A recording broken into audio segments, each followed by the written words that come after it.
to tonight's town hall meeting, everyone. This is the third in a series of town hall meetings sponsored by Lights Out Norlite, Saratoga Sites Against Norlite Emissions, and the Hudson Mohawk Environmental Action Network on the environmental impact of the actions of the Cohoes-based company Norlite. Tonight's town hall meeting will feature three speakers: Cohoes resident Joe Ritchie, New York State Assemblymember Don McDonald, New York State Senator Neil and New York State Senator Neil Breslin. Each of our guests will speak for about 5 minutes, and then I'll pose some questions to each of them.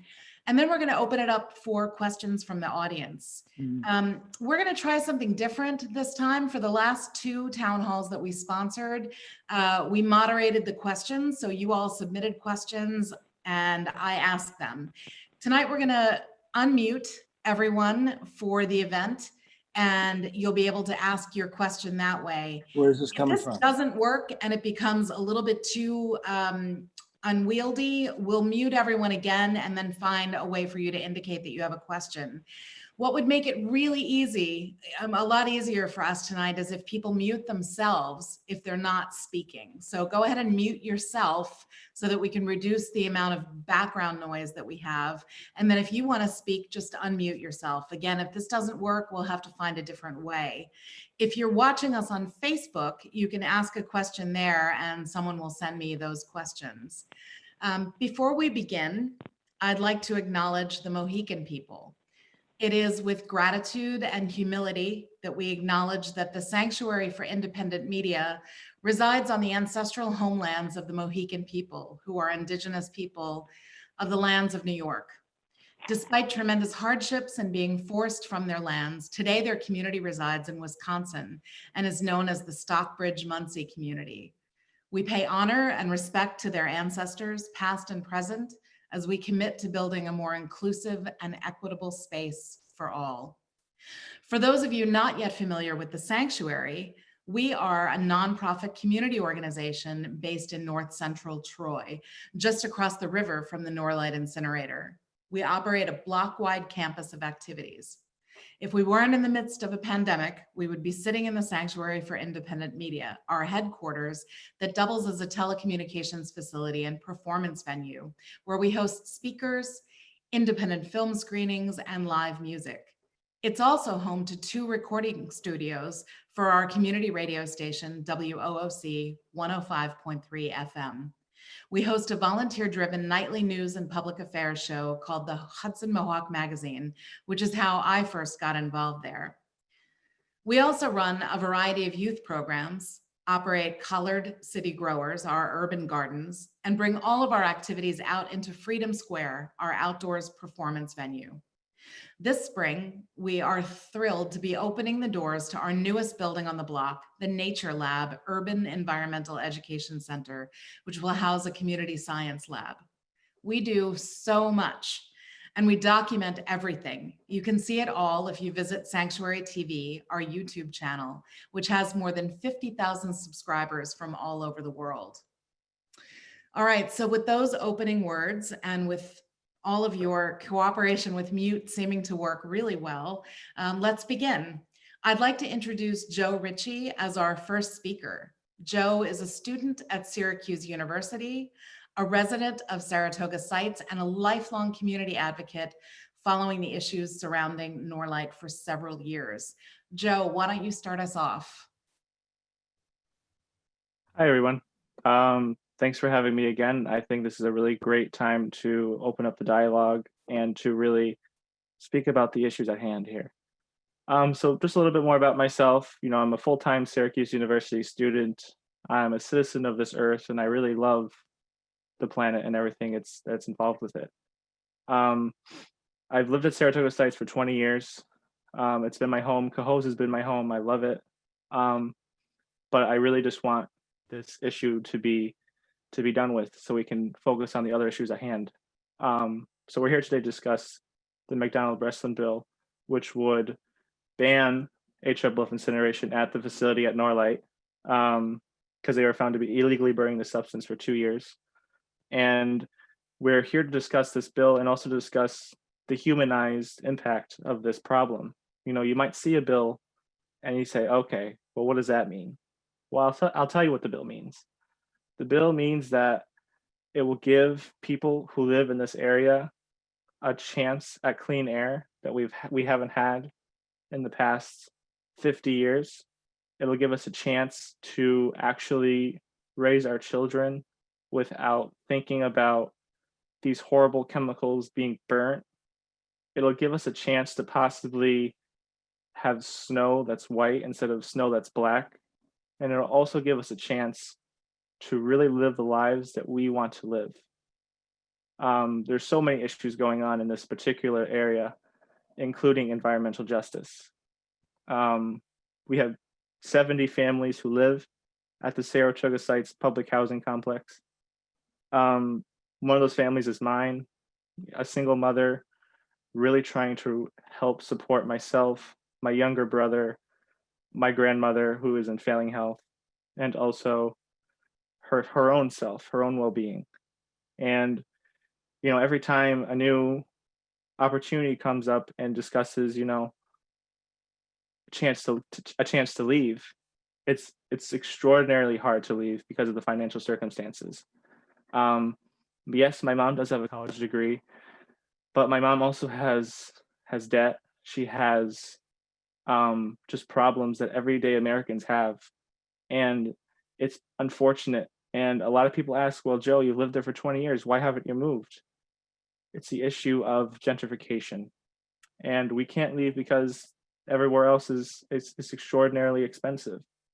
And thus we're here to live next to a neighbor that I find quite annoying, a neighbor that I want to get rid of. And that's the cold, hard reality of where we're at. And, something to really just to say about this facility is when I was younger, and when I say the facility, I'm talking about Norlite. When my grandfather would come and he would help clean the air conditionings when I was younger and I couldn't really quite do it myself, he would notice this black film on the air conditionings at the end of the season. And he'd be like, what is this? And I would be like, I'm not too sure. I was young, I was ignorant, I didn't know what was going on, much like the kids who I saw today playing on the playground in the shadows of this facility. And it's soot. It is a byproduct of the incineration going on at Norlite. And it's not only that, we also have to deal with it on our cars, on our windowsills, on our furniture, on our property, stuff that we really work hard for. Especially, you don't want to, if you're in low income, you want your stuff to be pristine, clean, because you already are just barely managing. That's something that you don't want to deal with. And it's extraordinarily hard sometimes to get the mail, to just do everyday activities outside, to help clean outside because it just smells so awful.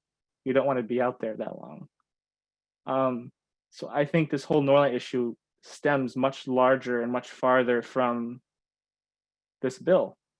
I think it poses the next greatest question is, do we have the courage and the strength to go against a facility like this and to really say, you know what?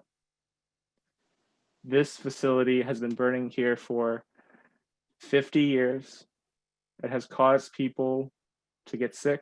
It has caused people to move. It has caused people to be in just a simple violation of our human rights. Should we continue to have this facility running? And should we protect the residents of Cohoes and the surrounding areas? Because right downwind are some of the poorest areas in our country, actually, from this facility. And that's where all of these chemicals go. And so far, we've had a state agency that has not protected the residents of Saratoga sites and the surrounding areas. We have an agency that just recently said that they'll shrug their shoulders and they won't worry about what's happening in their facility. We have an administration who has pretty much shrugged me off as an activist and as a local person who lives here. And I believe, and I quote, they're saying the activist wants to do these purity tests. No, I just want my life to be as livable, as enjoyable as people living in a richer neighborhood. So this bill means so much more to me and to the residents than just a ban on AFFF. It means that we're able to stand up to this facility. We're able to give a voice to the residents who have not had a voice for decades. And we're able to empower them and just tell the governor, this is what we want. We are concerned citizens, and we're just as involved. We're just as a stakeholder as you are, as Norlite is. And you're not going to make a dime more on our health while we're watching. And that's one of the biggest moments. I would say that's one of the biggest reasons as to why I had started up my nonprofit, Saratoga Sites Against Norlite Emissions, is to really give the voice to the people, because the time is now. And Governor, if you're listening, we're getting this bill signed. We won't accept any changes to the bill, and we are going to prevail, and the residents are finally going to have a chance to have clean, breathable air. Thanks. Joe, thank you so much. You teed us up really nicely. The first two town halls that we've held on Norlite, we've had scientists, we've had people who've studied these chemicals for a very long time. Tonight's focus is really on the bill sponsored by Assemblymember John McDonald and Senator Neil Breslin.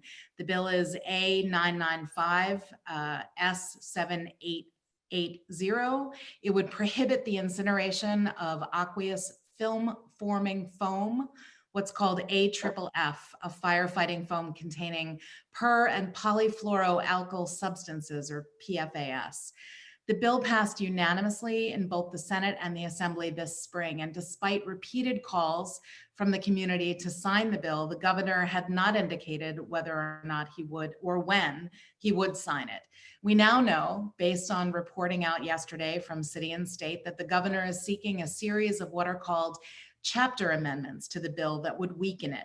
Notably, this would change he's seeking to change the outright and permanent ban sought by the legislature to a moratorium, which could be lifted at the State Department of Environmental Conservation's discretion.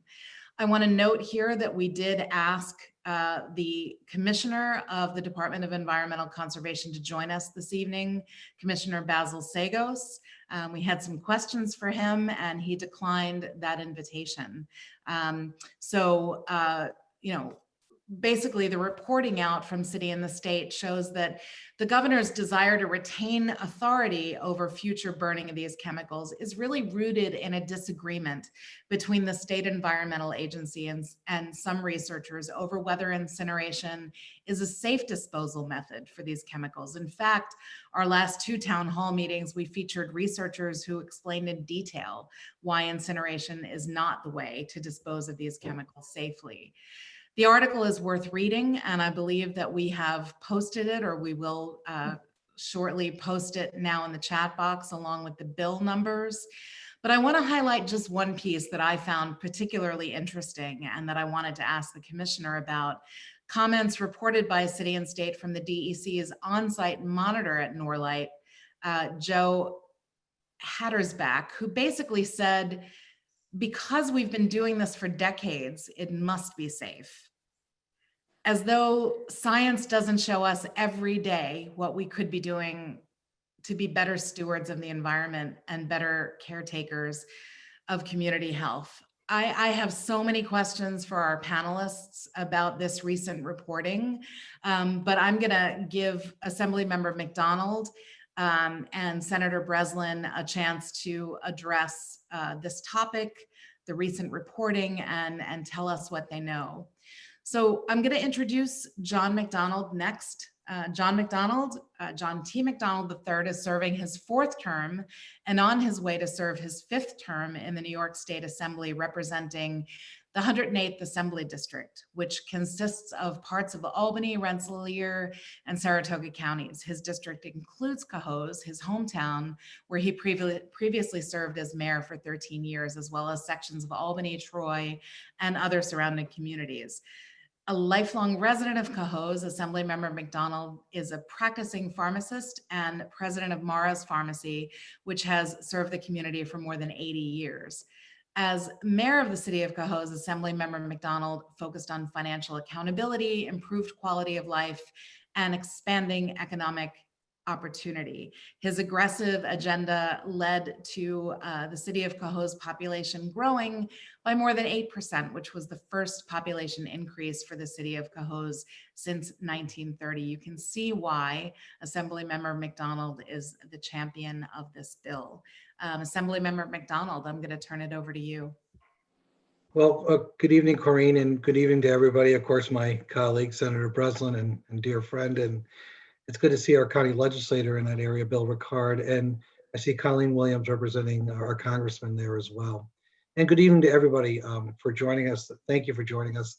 Corinne, first of all, what a great introduction. I think I might want to hire you. That was very nice. Thank you very much. And let's talk about the bill. I mean, the bill, quite frankly, we know where it's at. Just a little bit of quick history, just because I think it's worth repeating. Because as you know, nothing moves very quick in government, but this bill has. Back in February, lawsuit was filed by multiple national agencies about the AFFF. I remember Mayor Keeler and his assistant, Teresa Bourgeois, reaching out to me that day, explaining the concerns. Senator Breslin and I were engaged from point one. And in short order, for state government purposes, we were able to pass this bill. And as you mentioned, Corinne, with unanimous support in both houses, which is not always something that happens. I won't bore you with the gymnastics we did during COVID in regards to taking from a statewide bill to a local bill. But suffice it to say, we were both focused on getting this through our houses and getting it to the governor. And that's where we are at. You know, the governor, as most people should know, has until the end of the year to consider bills. As Joe knows and many others, we've been communicating the last 2 or 3 months, anxious because although the city of Cohoes' moratorium ends in May of next year, which we appreciate Mayor Keeler and his team acting swiftly, we want to provide surety to everybody, not only Cohoes, but in the surrounding communities. You know, I describe this as a bill that impacts an urbanized area where 50 to 75,000 people are living within a 5-mile radius. Take out your compass and draw it, you'll see what I mean. So it's not just a Cohoes bill by any stretch of the imagination, and most people don't realize 8/9 of the Norlite facility is actually the town of Colony. We are working, and our staffs are communicating, as well as the senator and myself, with the executive staff to see if they have any questions, to answer any questions. If you read the article, you'll see that and I'm not going to speak for the senator, but you'll see where our position is, which our position is pass the bill. It's pretty simple at this stage of the game. The other thing I'll mention, and we'll probably get into this with questions and answers, is this. Unlike the majority of you, I've actually been dealing with, for lack of a better term, Norlite since 1999. I dealt with them when I was the mayor of the city of Cohoes, and I am still working through whatever issues come up. It is a complicated site, probably too complicated, and I think that's part of the different discussion about the new permit that the DEC is going to start reviewing with the hazardous waste, which is not the topic of this night's meeting. But it's one of those things that's complicated. It can really get people a little bit confused on what is and what is not going on. And I think it's important that in regards to this bill, it's pretty straightforward. The science is not there yet on if this is safe or not to be burned. And quite frankly, from my perspective, the day they figure it out, that's great news if that's true, but not an urbanized area. This city, this community, this environmental justice zone district, as Neil and I both represent, has suffered enough. And we really think, to Joe's points earlier, and I'm sure other points later on, we need to change the direction. You know, we've got great communities that are growing. We want them to grow. We want our residents to live in a very safe and healthy neighborhood. And with that, I will do what most smart people do, is zip it and wait for some questions. Great. So I just want to remind people, thank you so much, Assemblymember McDonald. I'm sure there will be a lot of questions for you. I know I have some.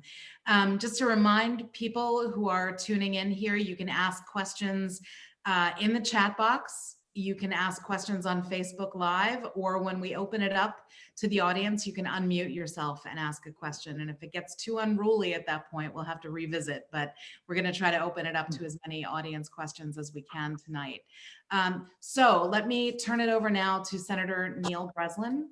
Neil Breslin is currently serving as the New York State Senator representing the 44th District, which consists of parts of Albany County and parts of Rensselaer County.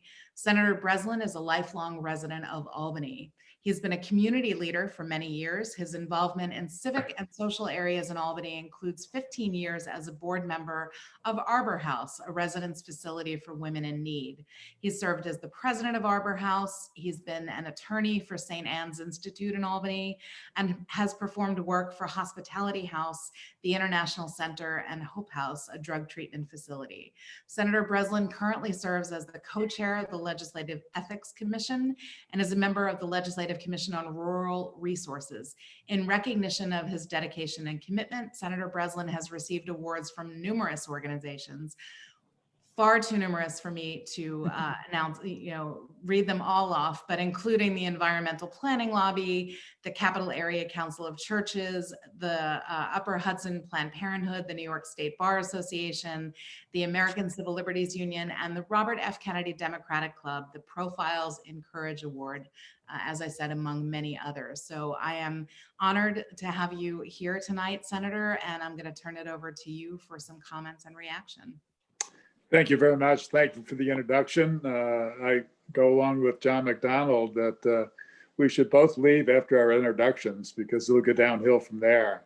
But as John has mentioned, the real nub of the problem, and I won't repeat a lot of that. I will say that when I first saw the problem, I thought, would this problem be happening in Loudonville or Scarsdale? And I thought from an economic justice point of view, the unfairness we have in our society, and it's been exacerbated by the pandemic. But in this case, building public housing really with a view of Norlite, just as in Albany, public housing exists next to within 50 feet of oil trains parked there. And then you can go on to Rensselaer, where there's the high school sits, and adjoining the high school is an enormous dump. And so when John and I were confronted with this, we looked at the details, toxic materials, 2 million pounds in 2 years, with the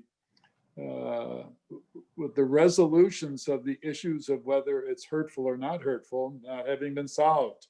And when I use those terms, it's coming from a non-scientist. This is hurting people in Joe's community. And so John and I, and you don't understand how long legislation usually takes. And John has a very persuasive effect on the New York State Assembly. And we were able to get a piece of legislation that simply said, no, in this area. No, you're not going to do it in Cohoes Norlite. And so that passed in a couple months, which is record time. And it, fortunately, in fact, it was passed on my birthday, June 9th. No correlation whatsoever. And now we're in the June 9th is quite a while ago. I believe the bill should be signed. I believe if there's other legislation dealing with the rest of the state, I would be more than happy to participate in that legislation. I think that the people of Cohoes have suffered enough. I don't think we ought to say it's up to, and this is only what's been reported, up to DEC to make final determinations. And then our legislation would then give the governor and the agency the power to change it at that time. if there's new evidence that says things that are directly in opposition to what we currently believe or what is in question, then we'd be more than happy to address that at that particular point in time. We don't have that information. And I would suggest, as Joe, and I really wanted to hear Joe, because you could feel Joe's testimony, and experiencing it, to have anything other than a definitive no in Cohoes is, to me, unacceptable. And we're dealing with the reality of the toxic foam and the non-determination of its harm. And we're also dealing with the residents of that area who perceive that government is not telling them the truth. And we have to be definitive in our legislation and say no. To go beyond that, I'll be more than happy to answer questions. I believe that our job as legislators, as a legislator, is really to look at our community. We represent people, and you know, I say with legislation, there's two parts of it. The first part is, does this legislation help any particular group? And I'd say in this issue, yes, it helps the citizens of Cohoes and other surrounding areas. And is this the second question, which I always ask with all legislation, is this legislation harmful to any other group? And my answer to that question is no. And I'm unequivocal answering both of those questions. And if I'm unequivocal, and I believe John and I are on the same page, and John and I are generally on the same page. He does a phenomenal job for his community, and it's his community. We're both on the same page. We'd like to see this legislation not get into a confrontation, because I would also say we follow a governor who just, to me, done a phenomenal job during this pandemic, and a commissioner of environmental conservation who I think is one of the finest commissioners that I've seen. That isn't the question. The question is this piece of legislation, and I don't want to have that confrontation. I'd like to see this piece of legislation passed. And if there's others that are relative to toxic materials in other areas, I'd be more than happy to address them at that point in time. Senator, thank you so much for those comments. I definitely have some questions for you. I know that others do. I want to start going back to Assemblymember McDonald. You mentioned the science is not there yet. And it reminds me that that's actually what a spokesperson for the DEC said in the article from City and State. The science isn't there yet. We need more studies before we ban. And it's really a fundamental difference, right, in how we handle this. If everyone agrees that the science isn't there, meaning we don't know what the long-term effects are, we don't know whether the burning of AFFF is injurious to community health, one approach is let's ban it until we do know definitively. And the other is let's wait on banning it. Can you speak to that, sort of like when we're all in one place, the science isn't there, but there are two different approaches? Yeah, I think part of the challenge. Yeah, I think part of the challenge here is that, and I've had other environmental groups reach out to me about saying, we support your bill, but by the way, we still need to find a safe and effective way to dispose of this AFFF, which is building up throughout the whole country. I think we all agree with that. We don't want it seeping out of landfills. We don't want to have any, incidences similar to like Hoosick Falls, which has really brought significant awareness, not only in New York State, but throughout the country. My issue is then let's do an exhaustive study. Let's energize our universities in the SUNY system. Let's engage the scientists to do an exhaustive study on what is the proper way to dispose of it. Is it hydrolysis? Is it solidification? Is it incineration? And guess what? Let's put the ban in first place. And when the answer comes back, come back and visit the legislature, because it's not just going to be at this facility. There may be other opportunities, and every community member, every citizen of the state should have that opportunity to hear the issue, to understand it, and figure out where it's going to go, whatever that solution should be. My concern all along, and it's because, Norlite has been accepting through permit hazardous materials over the years, is that it's going to be a foregone conclusion. It'll be just at Norlite. And that's not really fair to the community. It's not fair to the region. And it really needs to have its own day in the sun. But in the meantime, putting a ban in place will give comfort because, if, as the senator alluded to, the agency just says, hey, you know what, we think it's safe to do, we're going to fire it up. Well, no. And granted, there'll be a process, but still, once that train starts moving, it's very difficult to stop it. And they've been subjected to enough. And now that we've also got the hazardous waste permit renewal ongoing, and that's going to be treated as a new permit, which is a very good thing. I appreciate DEC taking that approach. I think it really gives the public an opportunity to really get more engaged and understand exactly what's going on there. So I hope you're right. We both are using similar language. It's actually being used with COVID-19 vaccine, by the way, as well. But I think we diverge a little bit on the next step. The next step is to pass the bill. Yeah. And it's ultimately where the discretion to lift that ban resides, with the legislature, with the people who represent Cohoes, or with the governor's agency. Yeah. Yeah. So speaking of COVID, I actually have a question for Senator Breslin.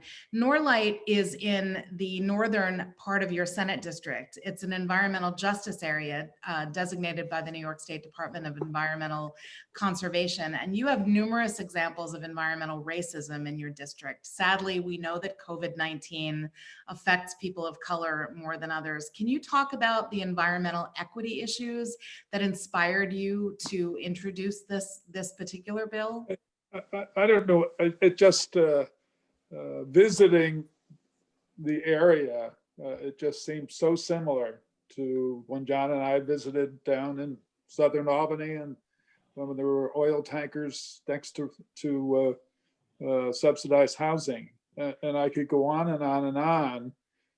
And it's this, I think, getting back to the pandemic, which I mentioned in my earlier comments, has really taken the Band-Aid off of the inequities in our society, the racism in our society.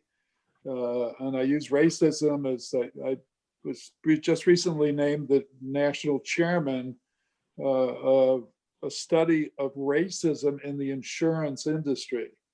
That's really getting particularized, and it's not an easy project. But we're going to find that there's significant racism throughout our society. We already know it. John and I went through last year the bail reform, which received a lot of criticism.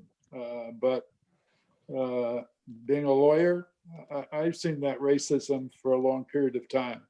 So I think that the racism involved in environmental issues frequently comes down to a level of economics, and it tends to hurt. It tends to hurt everyone, some more than others, but it hurts most of our society who are earning not sufficient funds to choose where they live, as Joe said. And it's our obligation as a society to make this a fair place to live and to make it a fair society for all of us to live. And that's what our job is as legislators, to make sure we protect our constituents, look for jobs, look for an education. Every kid has the same right in Cohoes as they do in Colony or Albany or Delmar or Niskayuna to get a good education. So I don't think it's a sophisticated issue or a difficult issue. It's an issue of fairness. Thanks, Senator. I have a number of questions. I have a question for Joe and then a question for our lawmakers again, but I just want to remind people that if you do have questions, you can put them in the chat, you can put them on the comments on Facebook Live, or you can unmute yourself right after I ask these last two questions, and we'll see if people want to ask the questions themselves. So Joe, I want to go back to you for a moment. You have done so much to shine a light on this issue. And I know that for the past few months, you've been seeking meetings with the DEC, you've been at meetings, you've communicated with the commissioner. Because he's not here tonight and he didn't respond to our request to be on this panel, can you tell us what you've heard from him, what your experience has been advocating with the DEC and with the governor's office? Yeah, so, you know, I was just informed about around 6 o'clock that he wouldn't be attending. And I had sent the invite weeks ago. I sent that invitation out weeks ago. I have also sent out a letter from my organization, Saratoga Sites Against Norlite Emissions, through the offices of McDonald and Senator Breslin, almost 2 months ago now, in regards to their internal investigation that they've been doing since February. So, you know, we've also been reviewing the study that they're doing, and we've had our own requests, and they've been listened to, but I don't think they've been really put into fruition. So, I know at this point in time, you know, I'm not going to speak with how I feel, but I'm going to speak to what I've been hearing from everybody, and especially in this chat, as you can see. The public doesn't have any ounce of trust in the DEC anymore. And that's extremely unfortunate. We're supposed to be a state where we have ambitious environmental goals. We're supposed to be carbon neutral by 2050. That's what the governor's office has stated. And in that article, the governor's office, as I mentioned earlier, called people like me searching for a purity test. That's unacceptable. How can you say that to somebody who's been living in this area for 20 years? So the relationship has been very strained, but I'm hopeful that we can do this because it speaks volumes to the priorities of the Cuomo administration. It speaks volumes to the people who are running the DEC. And, you know, the people here deserve to have their voices heard. And, you know, again, I'll make this point, this little subtle point. This bill was passed unanimously back in June on the senator's birthday, which I didn't know. It's only a 2-page piece of legislation. That's it. Some are 50, some are 20. You know, I've worked in the assembly, I know. And some are pretty boring, you know, they just really are. But this one's pretty straightforward. And yet we have a governor who, I don't want this to be a jab, but it's a fact, who can write a book about his leadership of the coronavirus pandemic, but can't lead in this particular issue with the pandemic. Because there is evidence to suggest that people who live in these areas that have these incinerators have a much higher rate of fatality due to the coronavirus pandemic. And that's just a fact of life. So the governor's office has a chance today, tomorrow, and before the time is up to sign this bill, to sign it as is and to show that he cares about the residents of Saratoga Sites. Thank you, Joe, so much. You remind me that we did talk to the scientists during our last panel discussion about the interplay between the risk of COVID-19 and the respiratory illnesses that people living around the Norlite site experience. You know, I want to echo what you said. We're seeing in the chat, we've seen in the last two town hall meetings, just an incredible distrust of the DEC. When we had a spokesperson on from the DEC, I think he felt that from audience members, just like the ones we have tonight asking questions. And I want to ask one of Senator Breslin and Assemblymember McDonald in particular. Our commenter says the DEC's oversight of Norlite seems riddled with inconsistency, lack of transparency, and unilateral decisions that place the public in danger. This commenter is asking, can you authorize an investigation of the DEC's oversight of Norlite? And I think we'll start with Assemblymember McDonald on that one. So I don't want to be an apologist for DEC. I will say this, from one end of the Assembly District to the other, on both sides of the river, we have multiple different, what I call areas of interest with DEC. Whether it's the Colony landfill that impacts Waterford, whether it's obviously Norlite, and Neil shares the whole thing with me, by the way. Whether it's the Dunn landfill in Rensselaer, or whether it's Ezra Prentice in the south end of Albany, and of course there's Sheridan Hollow, let's not forget about that. There are a lot of different issues.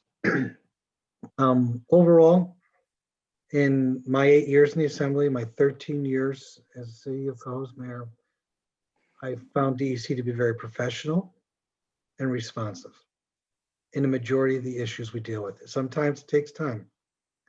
Neil knows very well with Ezra Prentice. It took us a good couple of years before we were finally able to get Department of Health and DEC to listen that we had concerns about air quality. And then with the support of the governor, a $500,000 study was undertaken to really start to root out some of the issues in regards to air quality there. In this situation with Norlite overall, I know that DEC is taking a very aggressive role in regards to the re-permitting of the hazardous material. They basically have just changed the story on this and said, we're just not going to do a renewal. This is a whole new application. That's the first of its kind that I'm aware of. I think that's very good. In regards to the PFOA, the AFFF, the whole situation, there is this, and I don't want to get into this too much of a discussion. There is a question, was the burning legal or illegal? And I've heard both sides. And I can tell you this, I'm not the judge of that at this stage of the game. I do think some mistakes were made. Whether it caused harm or not, we don't know. That's why more studies are being done now.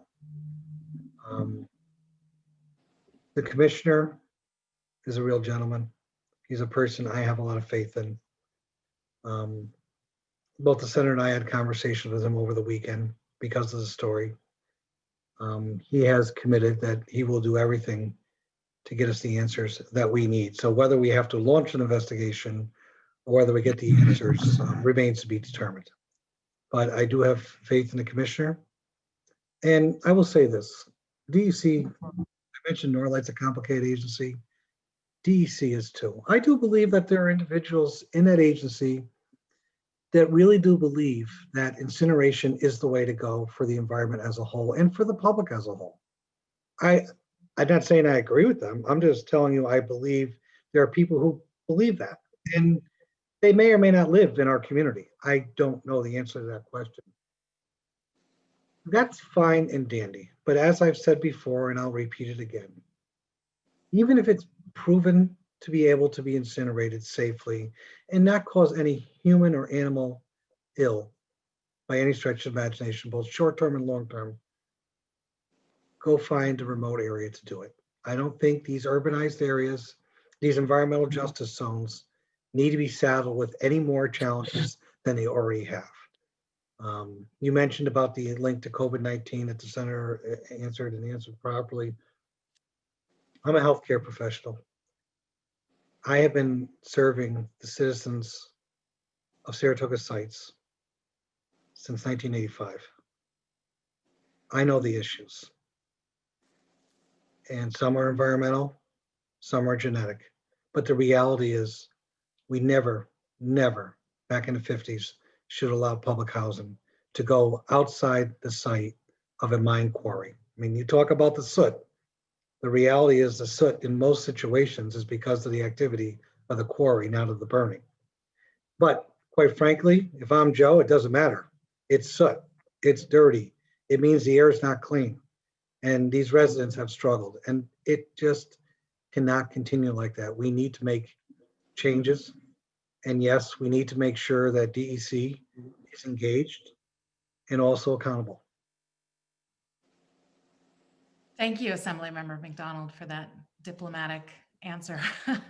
I appreciate that. Senator Breslin, do you have anything you want to add? No, I would, even though it might, I don't view it as diplomatic. I deal with all the agencies. And I know this audience won't agree with John and myself. I find the commissioner one of the most decent, hardworking commissioners I've ever dealt with. It's impossible for them as an organization with the lack of funding, which is partially our fault in the legislature, to cure the ills environmentally of everything we've left to deteriorate over the last 100 years.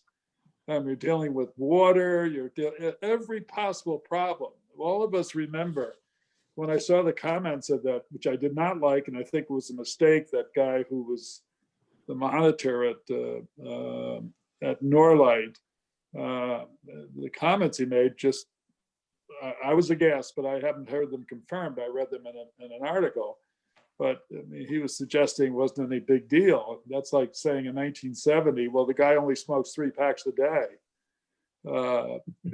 There's lots of things that we should, particularly an agency, should have people who are more aware.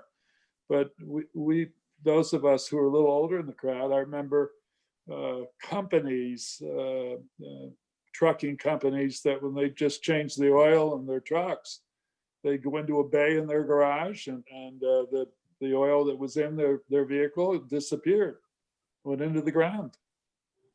And just that was part of what they did, and there was no protections for where it would end up and where it would happen. And as a lawyer, I make sure that I know when a client is buying a place, what's in the ground. And it's more of an even chance that there's something in the ground that shouldn't be there today. But that was today and not 20 years ago, 30 years ago. So the problems that NCON have, and I've called NCON probably more than any other agency, because I have so many constituents who have problems on a daily basis that are quality of life issues that need to be addressed, and they really don't have the manpower to address everyone. And that, I don't view that as an apology. I view it as how I've found them. And maybe they're more responsible to John and myself. I don't know that, but they are responsive.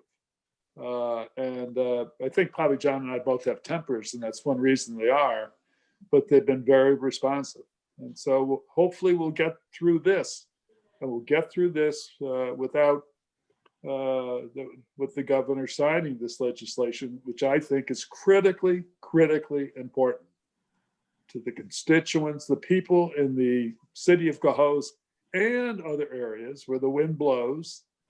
And it's representative of legislation where we are doing our jobs as legislators. And if there's additional legislation needed later, hopefully we'll do the same kind of a job.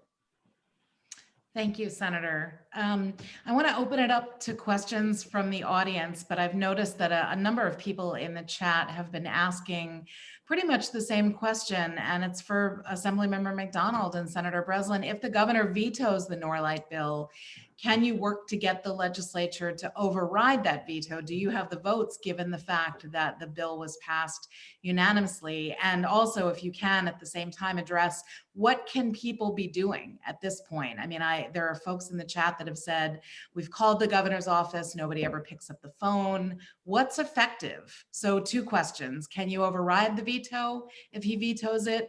And 2, what can we all be doing now?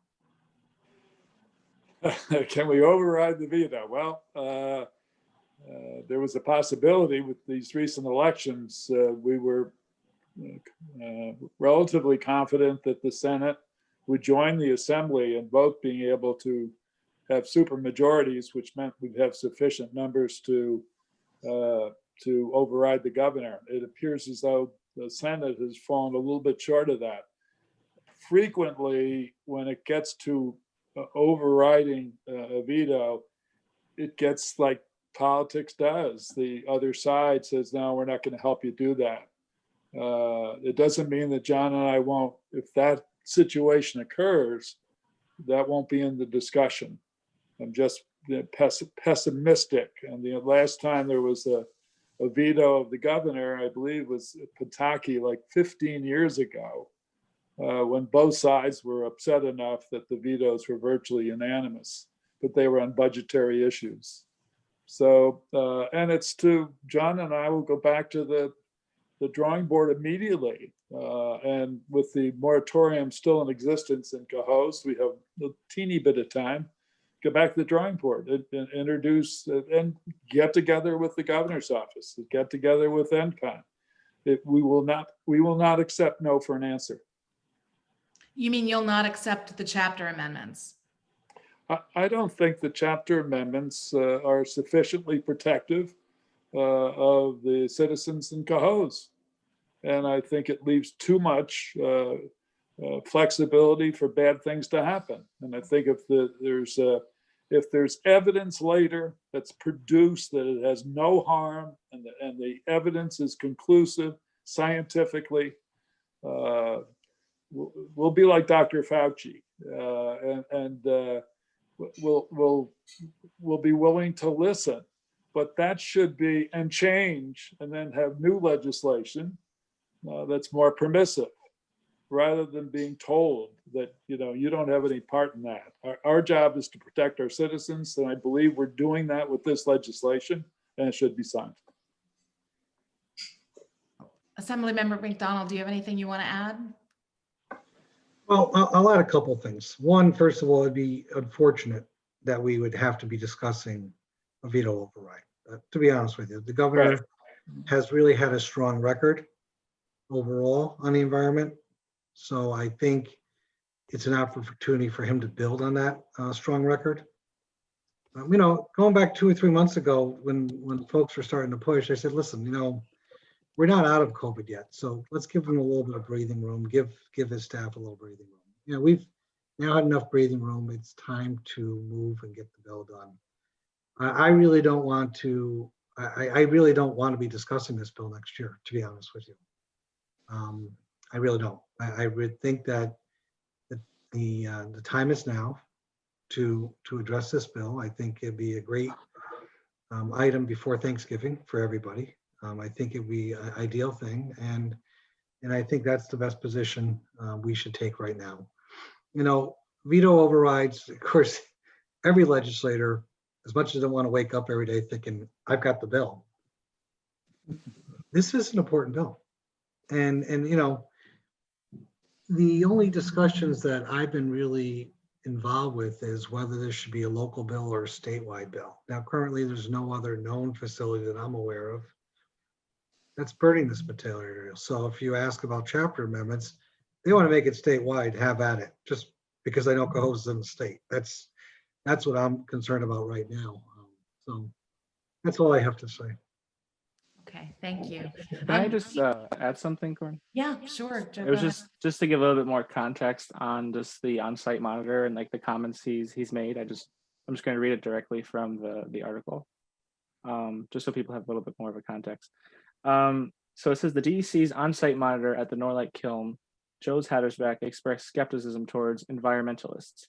He says, I've been using this stuff on my furniture and car seats and camping equipment for years.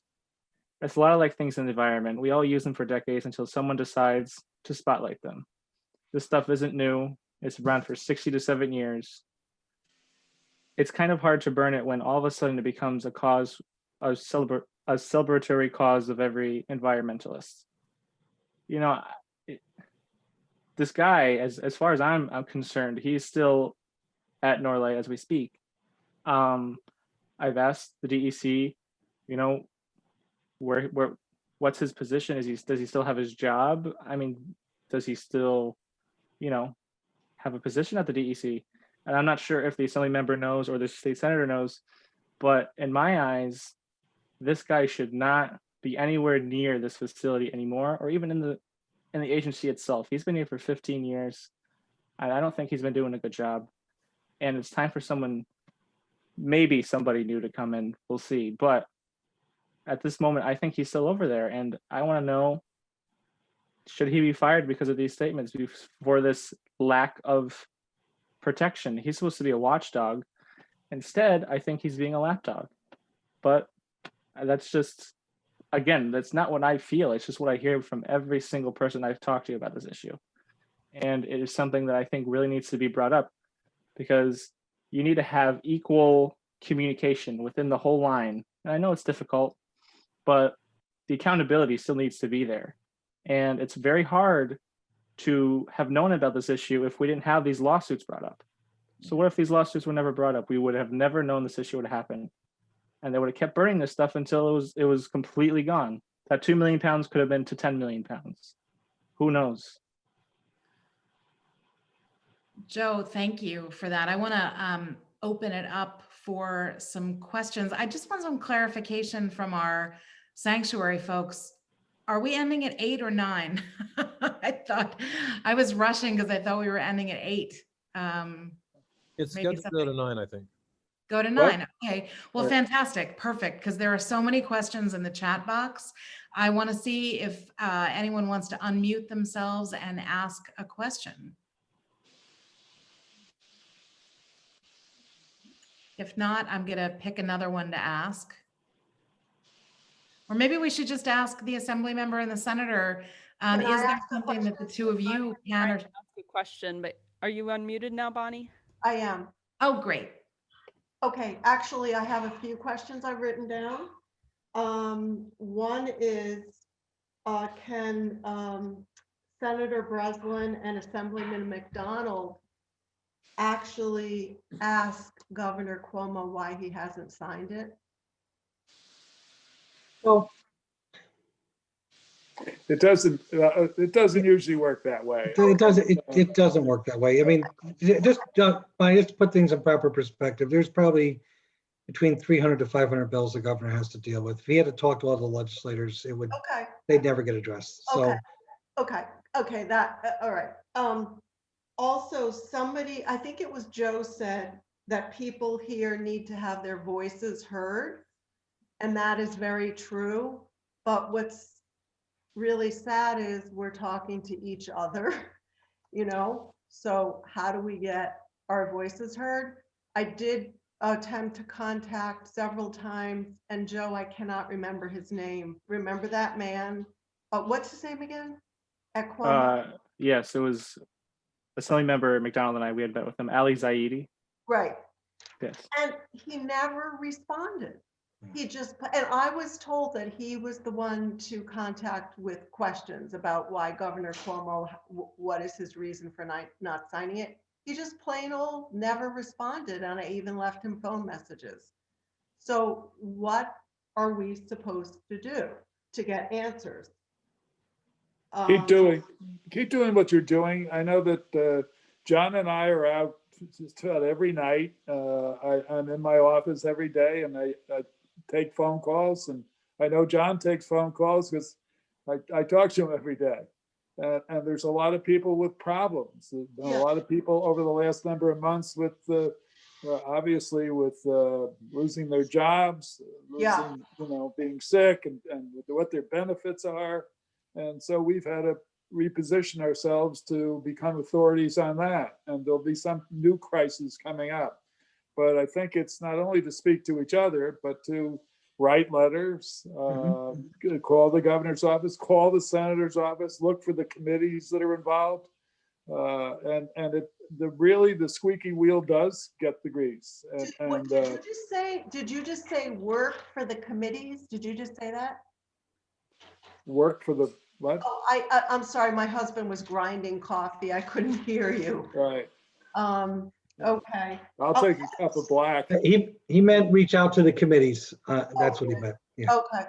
And if I were to write a letter to the Times Union and say that I would like Governor Cuomo to respond, is that ridiculous or not? I know there's a number of, John, there's a number of different points of view. We'd like the governor to sign it because it's we believe the right thing to do. And, but I certainly don't want to get into an extensive embroiled argument and lose sight of our goal to protect the citizens of Cohoes. I understand the frustration of why the bill hasn't been addressed today. I get that. But Neil and I can tell you that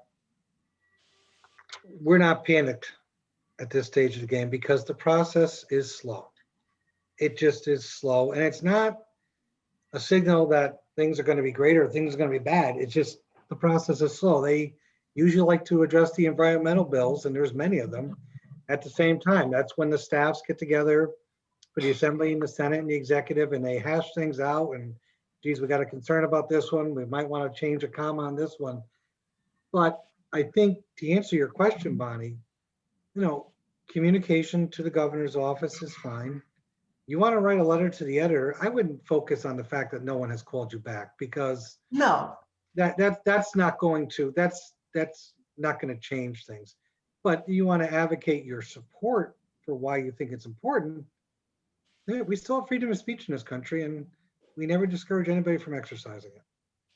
I had one more question for Joe, which is whether the residents of Saratoga sites have been rallying around this issue. I spoke to you, I think I discussed this with you before, and you said everybody's really busy trying to keep their heads above water, but are you the only person speaking out on this there?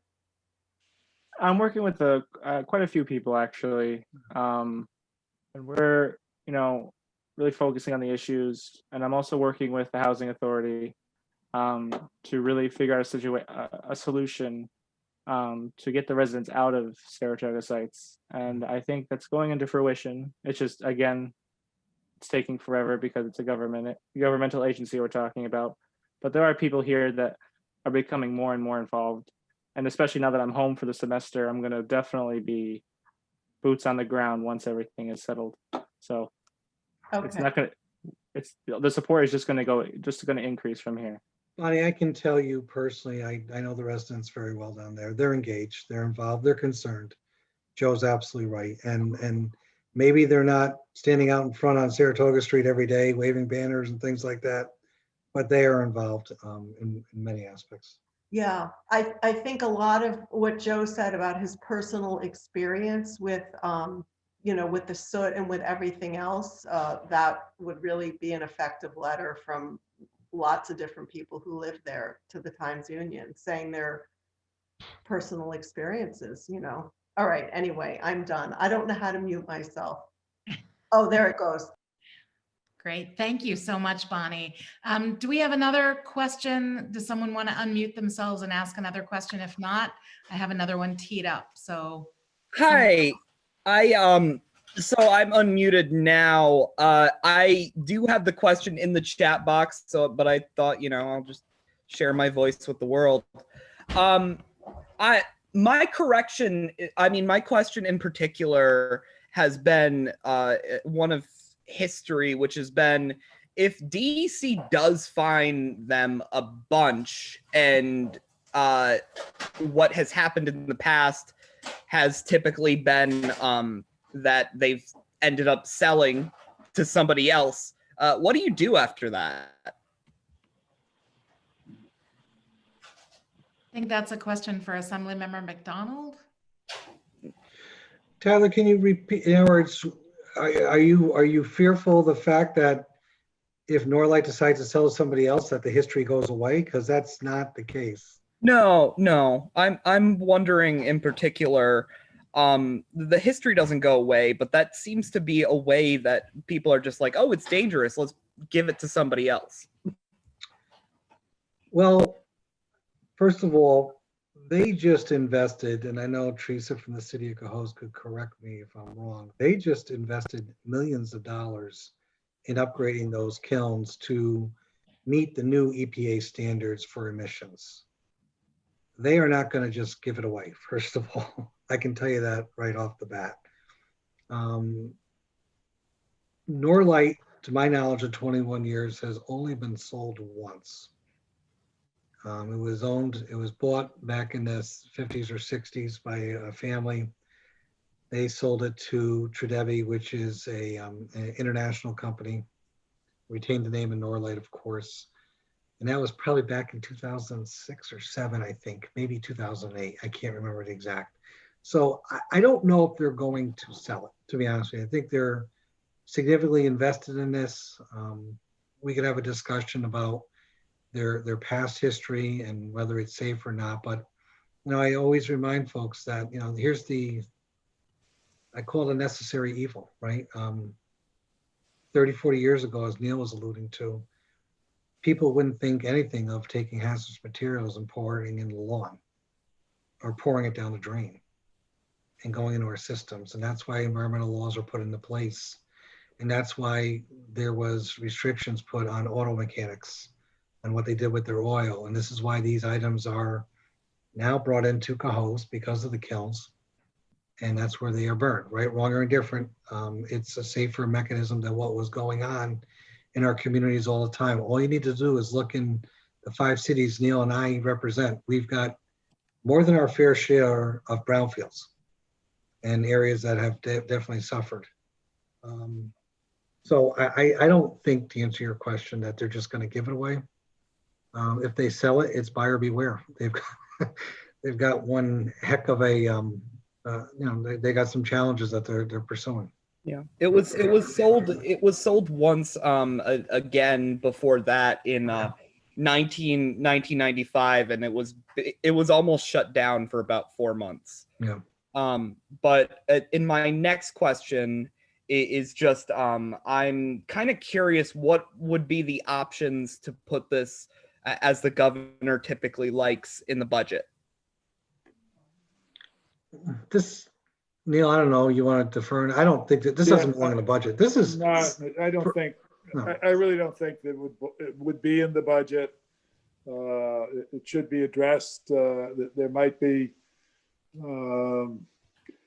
hopefully, if the opinion of the governor is he's going to veto it, that he'll get to John and I or his staffs. We'll get to our central staffs, and we'll have some input to help change his mind, as we're trying to do right now.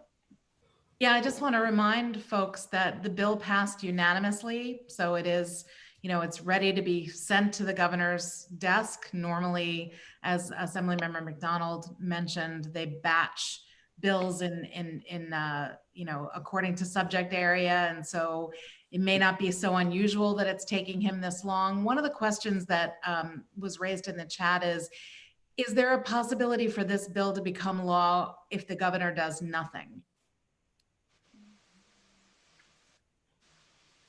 If a period of time passes and he does nothing, he neither vetoes it nor signs it, will it become law? No, the way, particularly because, and Neil, you've been at this a little bit longer than I have, but we are at the end of a legislative session, as you know, the 2-year cycles.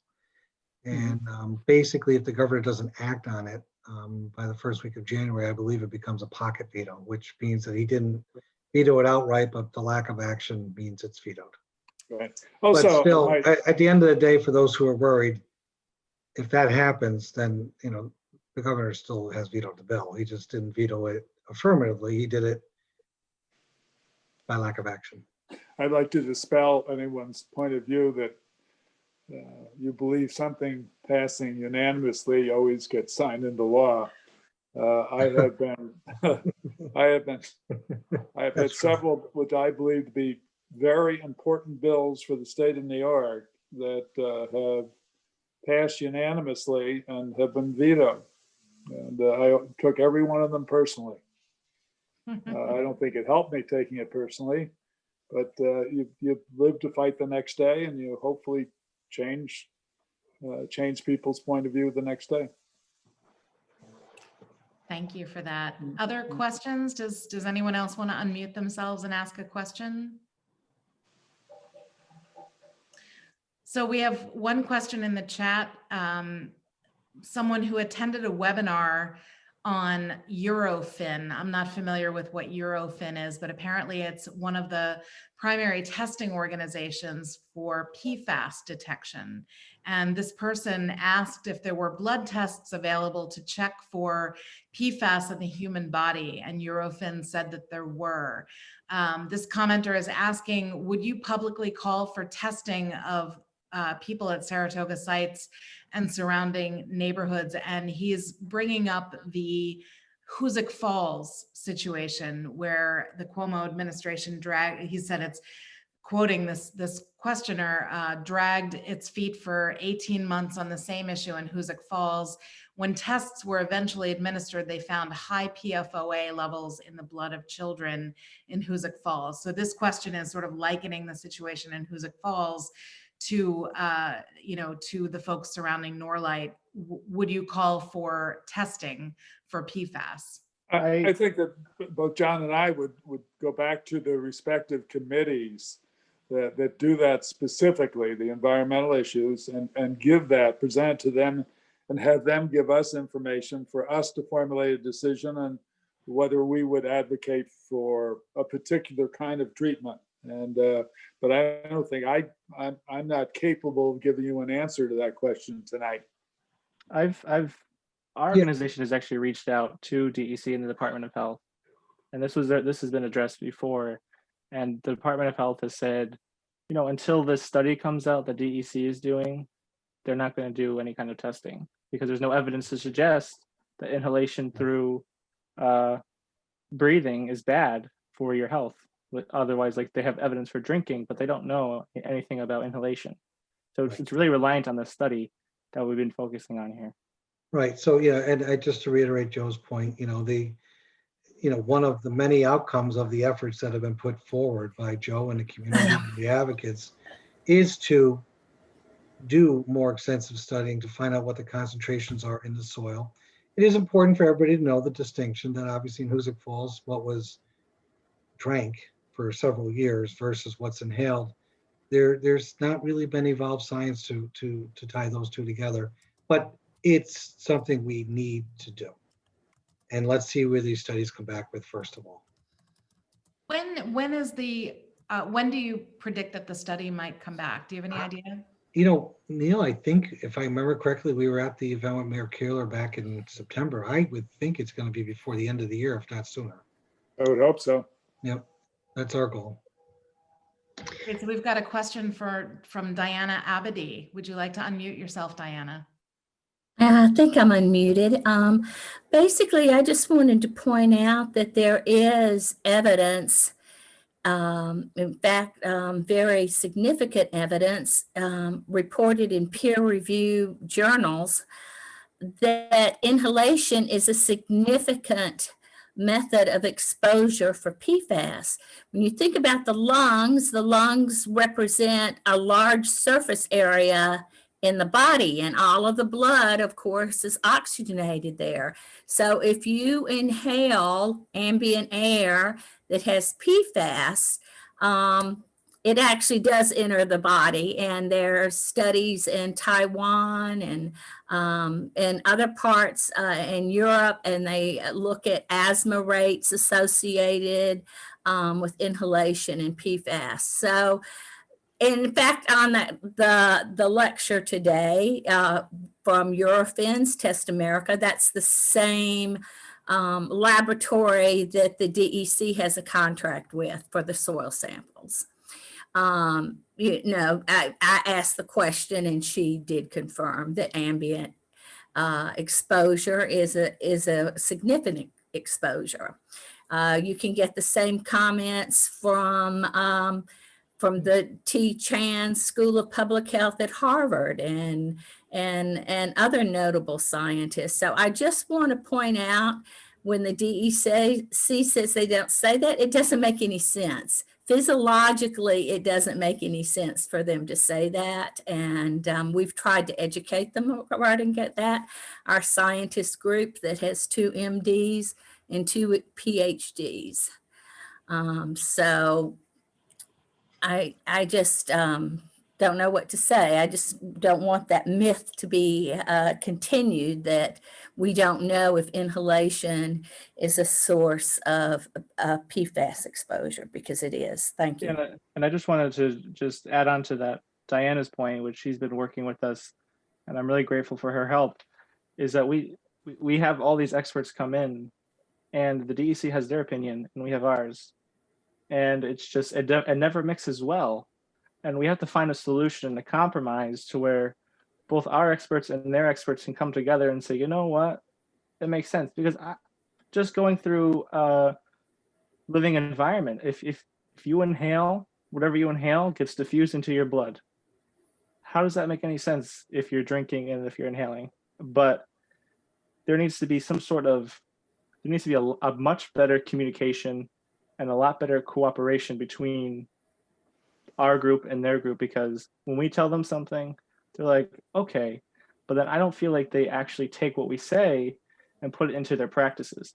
As we've sent them extremely detailed changes that we would like to that study, and we've seen minuscule changes. I'm not sure if Diana could speak on that or anybody else, but it's been very minimal what they've changed and what we've actually put out there. So while we wait for another person to indicate that they'd like to unmute themselves and ask a question, which was a great idea, Diana, so that I knew that you were coming up. A lot of people are asking why, why, a lot of questions, why. And I guess I don't want to ask you to speculate any more than we've been pushing you to speculate about what the governor's motivations are here. But other than the DEC, is there anyone else opposing the governor signing your bill as is? Are there any other memos of opposition out there that we should know about? Not that I'm aware of. Not that I'm aware of, no. Mhm. And this question has come up from a couple of people. I don't quite know how to ask it, but is there some kind of financial incentive that the state gets from Norlite continuing to operate the way that it does?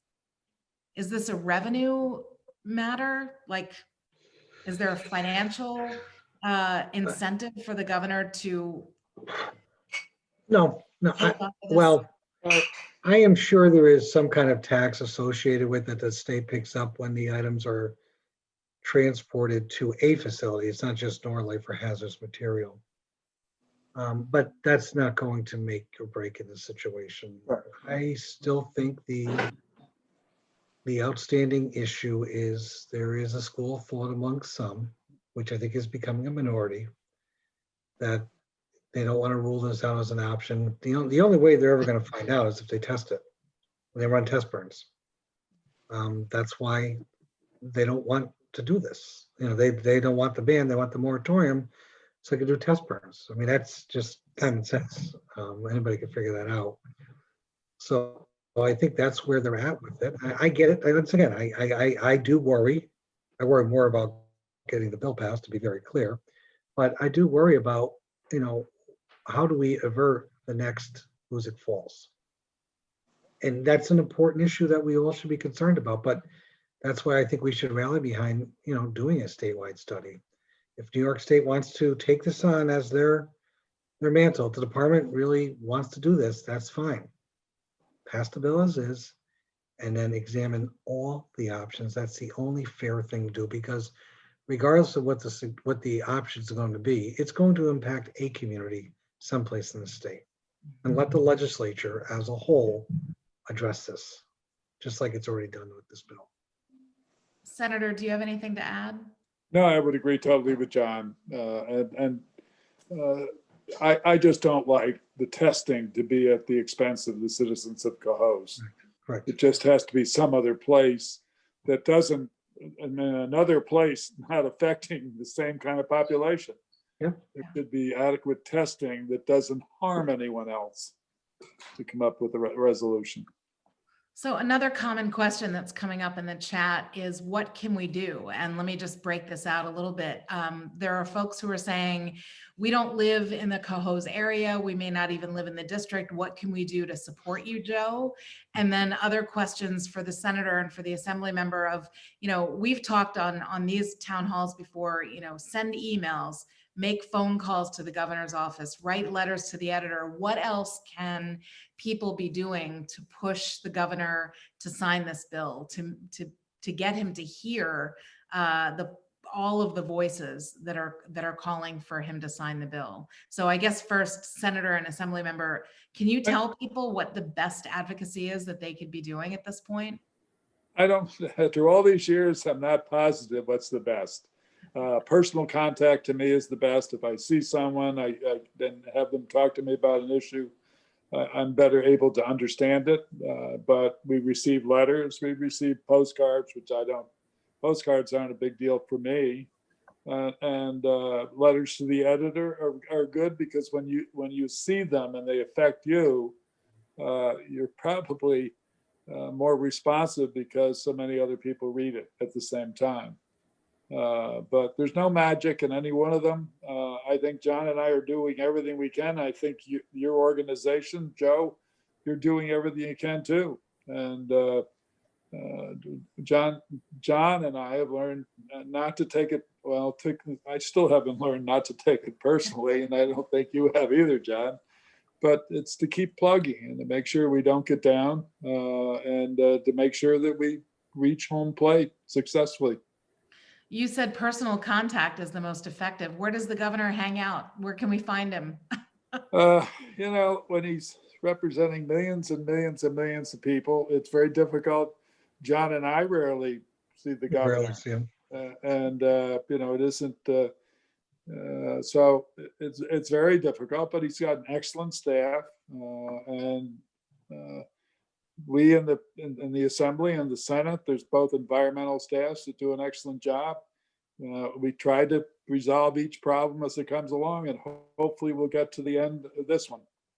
So for folks who are asking that question, we're going to have resources at the end. Maybe we can have some of the folks that are involved in the grassroots organizations post information in the chat box about how you can get more involved in the advocacy. But I want to go back to Joe and ask, what can people who live in communities outside of Cohoes do to support you and your neighbors? Yeah, I mean, we live in an era where we live in a global society. One tweet, one Facebook post makes all that difference. And if one tweet or one video or one whatever catches steam and becomes viral, then everybody's seeing it. But you can always write a letter to the editor anywhere. You figure out, right, what does the governor listen to? What are his favorite news outlets? Send a letter here, send a statement here. Can I get an interview with you? It's hard to deal with a governor who represents, like Senator Breslin was saying, millions and millions of people, but at the same time, he still represents you. And frankly, he represents American values. So if you're an American, this issue is just important to you as it is to me. So, reach out. If you're local, try to go and give me a call. I'm sure we'll post things at the end there. There's a lot of action stuff going on soon. And just keep up the good fight. And one thing I want to say is just never give up, because if you give up, the other side wins. And we're here and we're in it to win it. And we're not going to take a loss as an answer. So, yeah. Mm-hmm.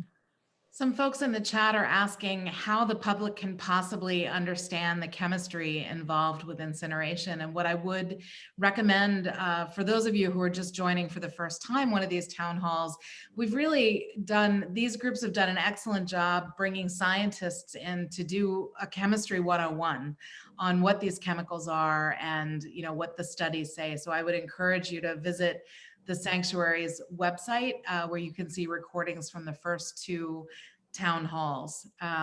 There are also regular meetings of some of these groups. Let's see. Do we have other questions from the audience? Does anyone else want to unmute themselves to ask a question? Hi, Corinne. Laura, yes. Hi, thank you. Hi, Senator, Assemblyman Joe. Hi, Laura. Laura. The president-elect, our new president-elect, has made commitments to addressing PFAS, the first of their kind in a campaign. As we are thinking about this bill and other related state-level legislation, how should we be taking into account changes to federal policy, and how can that shape our thinking here and our advocacy efforts here? Well, I think, to be honest with you, Laura, I think this is, and because you were still in the legislature when this whole situation started, and we had discussions about this. I think what was the most dumbfounding aspect to me is that even this current EPA has stated that, the jury is still out on whether incineration of PFAS is safe. And, there's been a lot of comments made, not to get political, about the current EPA, but it's very clear that there's still a lot of unanswered questions. And therefore, to your point, I think whatever future policy evolves after our bill is signed into law, it needs to be done in tandem with this new administration, which seems as if they are going to grab the bull by the horns, which is ambitious because there's a lot of horns to be grabbed right now. There's a lot of things that we need to address in this country, but I think this one makes perfect sense. And Laura, to answer your question, if you were still working in the Senate, I would call you to give me the answer to come back to this.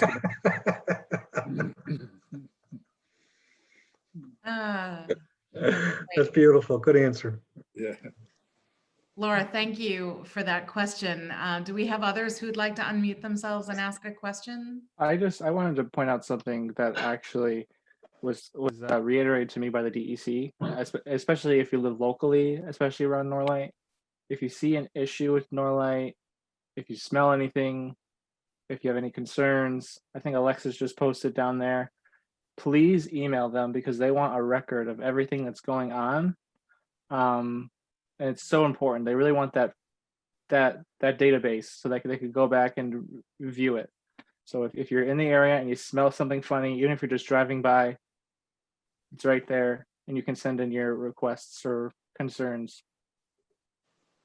That is such a great point, Joe. Thank you for that. So I missed this question earlier. This is for Assemblymember McDonald. It was earlier on in the chat, and you mentioned that the DEC is going to treat Norlite's permit renewal as a new application. Norlite began primarily as an aggregate manufacturer. Would anyone be permitted to start a hazardous waste facility in such a densely populated area today? You addressed this in your comments, but I just want to ask that question directly.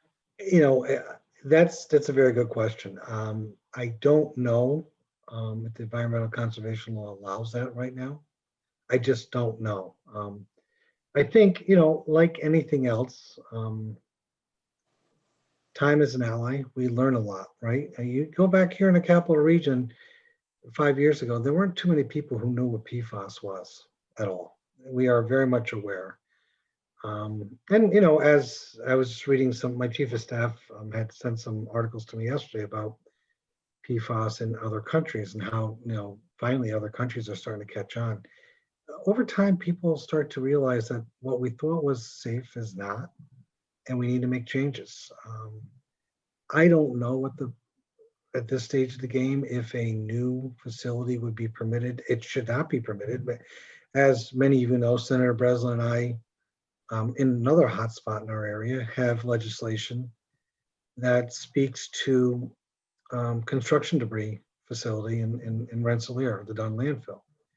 And that, we do not believe it is appropriate to site those facilities within a 1 mile distance of a school, which is what happened back in 2011, 2012. We have been, we will have to take a look at the current process on what it does and does not allow. But there is, a lot of, because we're taking an environmental justice perspective, there's a much higher bar that Norlite is going to have to reach for their permit to be continued. I'm going to ask Alexis Goldsmith to talk about the organizing efforts here, just so that folks who don't have access to the chat box understand what's going on. Alexis, can you tell people what efforts are currently being undertaken? Hi, thanks Corinne for letting me speak. A lot of people are asking questions about what they can do to help the community or how they can get more involved in pushing the bill. So I wanted to let you know that this town hall is co-sponsored by Lights Out Norlite, which is part of the Hudson Mohawk Environmental Action Network.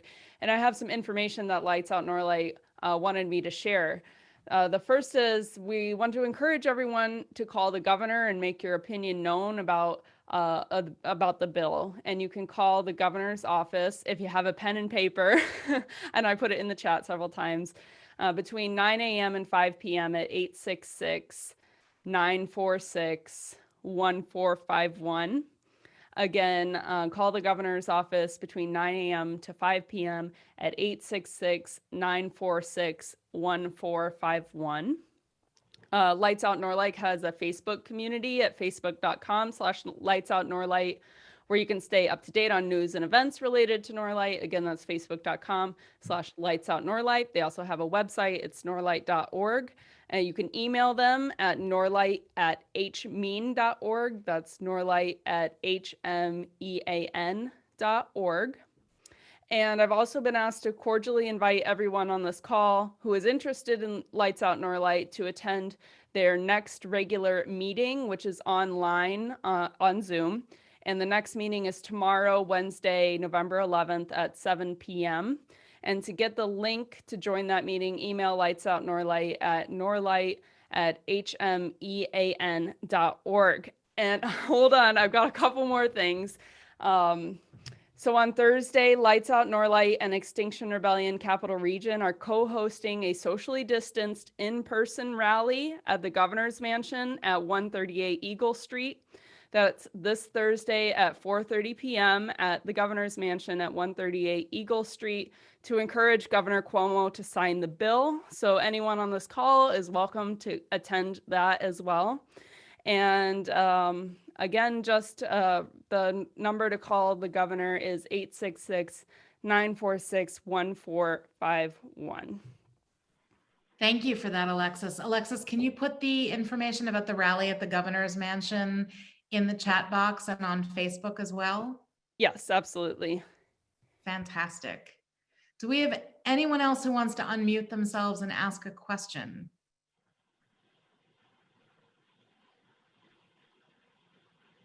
All right. I feel like we got to everyone's questions here. I'm looking at a number of different places. So if we didn't ask your question, indicate so in the chat box. Oh, we've got one coming in. I don't know what this means. I'm just going to read it. Norlite has new scrubbers that don't use water. Does this lower the chance of emissions violations and exit temperatures? Does anyone understand what that means? No. I understand what it means. Oh, okay. Sorry, this is Teresa from Mayor Keeler's office. This is what Assemblymember McDonald was talking about at the beginning. It's part of what they call their Delta project, which is a new way in which they are incinerating. And so in fact, they begin a test of that system today. It's going to happen over 3 or 4 days, an independent test of their system. And that the results of that test, which have to be in within 90 days, will determine whether or not they can move forward and return to full operation. They will not be testing incineration of any AFFF materials, but they had a water-based system and they no longer have a water-based system. For the new $30 million system is no longer a water-based system. Wow, I'm glad I asked the question, and Teresa, I'm glad you're on the call to answer it. Yeah, I'm not sure if we also have a really good expert, a national expert on these issues, Jane Williams, and I think she could speak more if she's handy. But if she's not, then I can just put more information out. But yeah, it's really important what the differences is. And I just don't know technically what it is, and I don't want to say anything that's not true. Couple of comments. Jane, I don't know if you can unmute yourself, but Jane is saying that PFAS will go through the scrubbers. I'm not sure whether that means that Norlite is intending for PFAS to go through the scrubbers, or it is possible for PFAS to go through scrubbers. But listen, I want to remind people there's tons of great information in the chat box, links to articles, numbers, dates. All you have to do is go to the bottom of the chat box and click on those 3 dots to save the chat, and it'll save to your desktop. And we'll do that at the sanctuary ourselves. Jane unmuted herself. Does Jane want to speak? Just to point out that for fluorinated compounds, there's no information that tells us that the scrubber is going to catch those. They're incredibly mobile. Think of them like the Houdini of chemicals. They escape everything we try to capture them with. So there's no evidence that the new scrubbers are going to capture the perfluorinated compounds. And listen, I did send a comment to the senator and the assembly member. The state of California recently passed a law prohibiting the transport of its AFFF to Norlite and any other incinerator in the United States, primarily because of the controversy surrounding the DOD shipments to Norlite and other incinerators in environmental justice communities in Arkansas and Ohio, Indiana. And so California has taken the position that they're going to pick up their AFFF, they're going to do a take back program, but they're going to store it until we figure out what is the actual best technology for destruction. The state of Washington is poised to do the same thing. They were going to send their AFFF to an incinerator in Utah. And they put out an environmental document saying, well, we can either send it to Utah to an Indian reservation and burn it, or we can store it. And the Sierra Club is pushing very hard with allies in Washington to have Governor Inslee store it. So we feel like we're making some inroads here in stopping states from shipping their waste to Norlite. And it's ironic that these other states are taking a more protective view of the citizens of Saratoga Springs than Governor Cuomo is. Oh, Jane, that is such a good point. Thank you for bringing that up. Jane, it makes me want to ask you, is there some pressure that can be brought to bear from the Sierra Club? I mean, what about some of these large environmental organizations? Have they been, weighed in with Governor Cuomo to ask him to support, to sign the bill? Well, as you know, the Sierra Club has sued the Department of Defense for violations of both the National Defense Authorization Act amendments on PFAS and the National Environmental Policy Act. We expect to hear actually any day from the Ninth Circuit on that suit. We've been very clear with ITRC and ECOS. These are two state-based organizations where the environmental commissioners and the environmental elected officials cooperate, that burning perfluorinated compounds is not a solution to the problem. It may come as a surprise to people listening that we've actually measured perfluorinated compounds in the rain. And EPA officials believe that those compounds are actually coming from the incineration of these materials across the country. And in fact, our air deposition network is going to be testing rain for perfluorinated compounds in New England and New York over the next 12 months. So we have been very aggressive with both the Environmental Council of States and ITRC.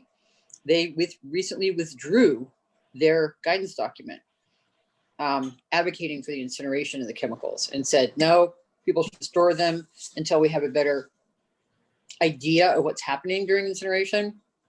And we need destruction technologies, okay? And EPA has actually inked cooperative research and development agreements with a couple of different vendors of alternative treatment technologies. So the irony, the thing that I'm telling you, is that EPA is moving forward. Some other states are moving forward, but for some reason, New York is not. And that's very, very fascinating to me as someone who's watching this whole thing play out nationally. So advocates on this call might be interested in trying to bring pressure from the Sierra Club, some of these other organizations to bear. It might be a worthwhile endeavor to reach out. So let's see here. Someone is reminding me that the reason I always lose things on my own desktop is that when you save the chat, it does not go to your desktop. It goes to the documents directory in a Zoom folder. So thank you to whoever is telling me why I keep losing my own documents. Let's see. Do we have any other questions? Anyone else want to unmute themselves to ask a question? Yes, I've unmuted myself and I wanted to make a comment about the scrubbers. The old scrubbers at Norlite that were water-based had two very shocking features about them.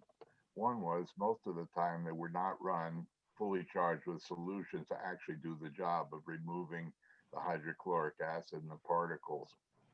The other really shocking thing about it was that they took the spent scrubber solution, dumped it right in the Mohawk. So instead of dispersing it and letting it come down into the Mohawk through rain, they just dumped it in directly.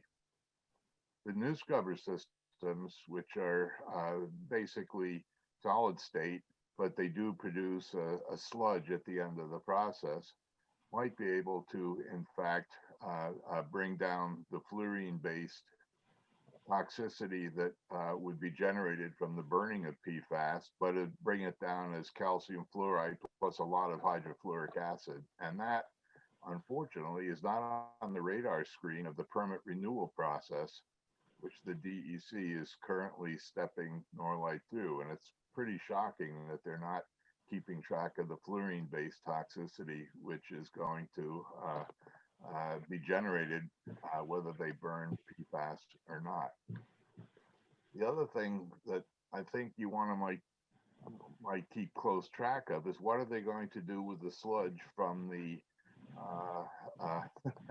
the new scrubbers, which is going to have a lot of really juicy stuff in it. Are they going to dump that right in the Mohawk? Do they have a landfill arrangement that they can take care of that? That is not part of the renewal process. I've read that 107-page document, and that just isn't on the radar screen. What are they going to do with that sludge? So I hope that the senator and the assemblyman can lean on the DEC to at least make fluorine-based toxicity part of the analysis of the renewal permit process and ask pointed questions about what are they going to do with the sludge from the new scrubbers. That's a serious vulnerability of the new system, and I hope that we can keep on top of that. Thanks.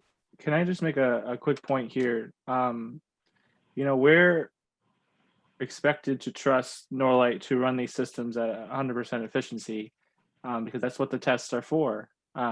These test burns that they're going to do, they have to perform satisfactory. And we have previously page after page after page after page after page of violation of violation of violation. So just to put that in the back of your mind, Norlite has never obeyed its permits. It's never obeyed the law. Because let's remember, I feel that it was illegal to burn this stuff for 2 years. And I have, you know, I've spoken to many people, especially who have worked in the EPA. So we really have to put that in the back of our minds is even if we get this new system in place, well, will Norlite burn at the sufficient levels, or will it go for hundreds of thousands of hours not in compliance with that? And that's the $1 million question. And my answer is they absolutely haven't shown it in the past, and they're not going to in the future. It's just simple math. And you can also, something that I learned just recently, this scrubber system that they've put in, they could always sell it for the same exact price that they put into it. Because these scrubbers are so lucrative and they're so highly sought after that they could just sell it and still make a profit off of it, even if it is used. So. Fascinating stuff. Senator or Assembly member, is there anything that you've heard over the past couple of minutes that you want to respond to or ask follow-up questions about? No, but I'd like CLE credit for it. You and me both, Senator. Actually, you know, we will be following up on Jane Williams' comments, but I also want to commend her because she actually painted her room while she was doing the actual Zoom conference. So that's multifaceted. We like people who could be talented like that. Very nice. It was a nice shade of beige too, by the way. And thank you for having both John and myself tonight. We go out of it with a lot more information, and hopefully we'll be successful in the end. Yeah, and thank you for being so open to the questions that we've asked. Just last chance, does anyone have anything they want to say before we share resources again? All right. Well, this is fantastic. I really appreciate your time, Senator, Assemblymember.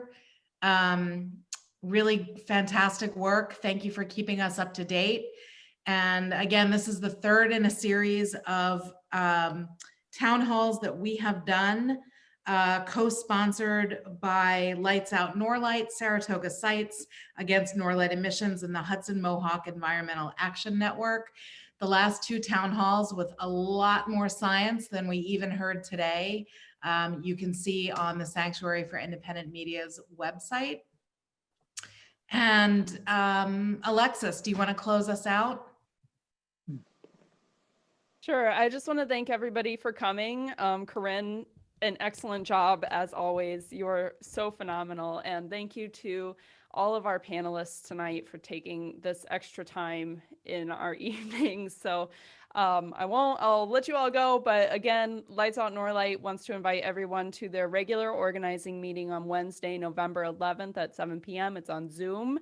To get the info, email norlite@hmean.org. That's norlite@hmean.org.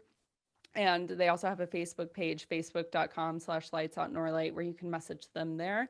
And I want to just say that the Hudson Mohawk Environmental Action Network is a consortium of grassroots activist groups in the New York State Capital Region working on a variety of environmental issues in this region. And they include the Rensselaer Environmental Coalition and the Stockbridge-Muncie community. So for more information on them, including Lights Out Norlite, go to hmean.org. So that's all I have. Thank you everybody for coming. And I believe we'll send out the recording and a follow-up in the next few days. Thank you so much, Alexis. And I hope everyone has a wonderful evening. Thank you. Good night, everybody. you. Thank you. Good night, everyone.